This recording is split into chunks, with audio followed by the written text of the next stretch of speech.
പരീക്ഷ എഴുതാൻ പോകുന്ന എല്ലാവരോടുമാണ് നിങ്ങൾ കേൾക്കാൻ പോകുന്നു അല്ലെങ്കിൽ നിങ്ങൾ കേട്ടിട്ടുള്ളതുമായിട്ടുള്ള 4 നുണകളെ നമുക്ക് ഇവിടെ വെച്ച് ബ്രേക്ക് ചെയ്യാം. 4ാമത്തെ വളരെ ഇമ്പോർട്ടൻ്റ് ആയിട്ടുള്ള കാര്യമാണ്. അപ്പോൾ ഇങ്ങനെയുള്ള വീഡിയോസ് കിട്ടാൻ വേണ്ടി ഹരിസാറിന് ഫോളോ ചെയ്ത് വെച്ചോളൂ. 1ാമത്തെ കാര്യം, നിങ്ങളുടെ ഫേവറേറ്റ് ആയിട്ടുള്ള സബ്ജക്റ്റ് അല്ലെങ്കിൽ നിങ്ങൾക്ക് എളുപ്പമുള്ള സബ്ജക്റ്റ് നിങ്ങൾ പഠിക്കേണ്ട, കടുപ്പുള്ള സബ്ജക്റ്റ് പഠിച്ചാൽ മതി നല്ല മാർക്ക് കിട്ടാൻ. റോങ്. നിങ്ങൾ പഠിക്കേണ്ട കാര്യം, നിങ്ങൾക്ക് ഓരോ വിഷയത്തിനും നിങ്ങൾക്ക് എളുപ്പമുള്ള ആയിക്കോട്ടെ കടുപ്പുള്ള ആയിക്കോട്ടെ നിങ്ങൾക്ക് ആഡിക്വേറ്റ് ആയിട്ടുള്ള ടൈം നിങ്ങൾ അതിനെ അലോക്കേറ്റ് ചെയ്തിട്ട് പഠിക്കാൻ പറ്റിയില്ലെങ്കിൽ നിങ്ങളുടെ ഫേവറേറ്റ് ആയിട്ടുള്ള നിങ്ങളെ എളുപ്പമുള്ള സബ്ജക്റ്റ് നിങ്ങൾക്ക് എക്സാമിന് പണി തരാൻ ചാൻസ് ഉണ്ട്. അപ്പോൾ ആ ഒരു കാര്യം നിങ്ങളുടെ മനസ്സിൽ എപ്പോഴും ഉണ്ടാവുക. 2ാമത്തെ ഒരു കാര്യം, ക്വാളിറ്റിയിലല്ല കാര്യം ക്വാണ്ടിറ്റിയിലാണ് കാര്യം എന്ന് പറയുന്നവരോട് നിങ്ങൾ നോ പറയുക. ക്വാണ്ടിറ്റി മാത്രമല്ല ക്വാളിറ്റിയിലും കാര്യമുണ്ട്. ഇപ്പോൾ നിങ്ങൾ ഒരുപാട് സമയം ഇരുന്ന് 10-12 മണിക്കൂർ ഇരുന്നിട്ട് പോലും നിങ്ങളൊരു ചാപ്റ്റർ അല്ലെങ്കിൽ നിങ്ങളൊരു ചാപ്റ്ററിൻ്റെ പകുതി പോലും തീർക്കാൻ പറ്റുന്നില്ലെങ്കിൽ അതിൽ വലിയ കാര്യമില്ല.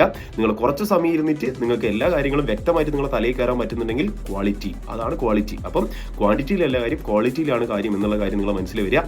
നെക്സ്റ്റ് 3ാമത്തെ ഒരു കാര്യമാണ് ഉറക്കത്തിൻ്റെ കാര്യം. നിങ്ങളൊരു നൈറ്റ് പേഴ്സൺ ആയിരിക്കാം, നിങ്ങളൊരു മോർണിംഗ് പേഴ്സൺ ആയിരിക്കാം. രണ്ടുപേർക്കും ഇപ്പോൾ ഉദാഹരണത്തിന് രണ്ടുപേർക്കും ഡിഫറൻ്റ് ആയിട്ടുള്ള സ്റ്റൈലായിരിക്കും പഠിക്കാൻ വേണ്ടിയിട്ട്.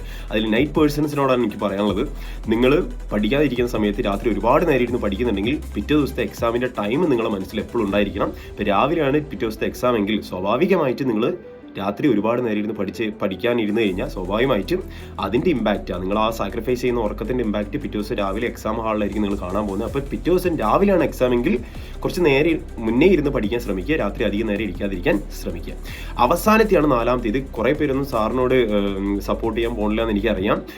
അപ്പോൾ ആ കാര്യം എത്രേ ഉള്ളൂ, ഷോർട്ട് നോട്ട് നിങ്ങൾ പഠിച്ചുകൊണ്ട് വലിയ കാര്യമൊന്നും ഉണ്ടാവാൻ പോകില്ല. അതെന്താ സാർ പറയാൻ കാരണം, സാർ ഇത്രേ ഉദ്ദേശിച്ചുള്ളൂ, ഷോർട്ട് നോട്ട് ഉണ്ടാക്കുന്ന രീതി നിങ്ങളൊന്ന് മാറ്റി പിടിക്കുക. അതായത് കോൺസെപ്റ്റ് എന്ന് പറഞ്ഞ സാധനം നിങ്ങൾ മനസ്സിലാക്കിയിട്ട് മാത്രം ഷോർട്ട് നോട്ട് ഉണ്ടാക്കാൻ നോക്കുക. അല്ലെങ്കിൽ വായിച്ചു പോകുന്ന സമയത്ത് തന്നെ ഷോർട്ട് നോട്ട് ഉണ്ടാക്കി പോകുന്നവരാണ് നിങ്ങളെങ്കിൽ നിങ്ങൾക്ക് ചിലപ്പോൾ അത് എഫക്റ്റീവായിട്ട് ചിലപ്പം ഉണ്ടായിന്ന് വരില്ല, നിങ്ങൾക്കത് ഹെൽപ്ഫുൾ ആവില്ല.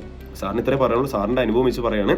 നിങ്ങളൊരു കോൺസെപ്റ്റ് ആദ്യം മനസ്സിലാക്കുക, എന്നിട്ട് മാത്രം നിങ്ങളത് ഷോർട്ട് നോട്ട് ഉണ്ടാക്കാൻ നോക്കുക, നിങ്ങളുടെ ഭാഷയിൽ ഉണ്ടാക്കാൻ നോക്കുക. എങ്കിൽ മാത്രമേ ഷോർട്ട് നോട്ട് കൊണ്ട് എഫക്റ്റീവ്നെസ് ഉണ്ടാവുള്ളൂ. അപ്പോൾ ഷോർട്ട് നോട്ട് മാത്രം ഉണ്ടാക്കിയതുകൊണ്ട് നിങ്ങൾക്ക് വലിയ മാർക്ക് കിട്ടാൻ പോകുന്നൊന്നുമില്ല. അങ്ങനെ ആരെയും പറയുന്നുണ്ടെങ്കിൽ അത് കംപ്ലീറ്റ്ലി റോങ് ആണ്. നിങ്ങൾ കോൺസെപ്റ്റ് ആദ്യം മനസ്സിലാക്കിയിട്ട് മാത്രം ഷോർട്ട് നോട്ട് ഉണ്ടാക്കാൻ ശ്രമിക്കുക. ഇത്രയും കാര്യങ്ങളാണ് ഹരിസാറിന് പറയാനുള്ള ഒരു 4 കാര്യം, ഇമ്പോർട്ടൻ്റ് ആയിട്ടുള്ള കാര്യമാണ്. അപ്പോൾ ഇതുപോലുള്ള വീഡിയോസ് കിട്ടാൻ വേണ്ടി ഒന്ന് ജസ്റ്റ് ഫോളോ ചെയ്തോളൂ, മാക്സിമം ഷെയർ ചെയ്യുക, ലൈക്ക് ചെയ്യുക. നമുക്ക് ഇനിയും കാണാം. ബൈ.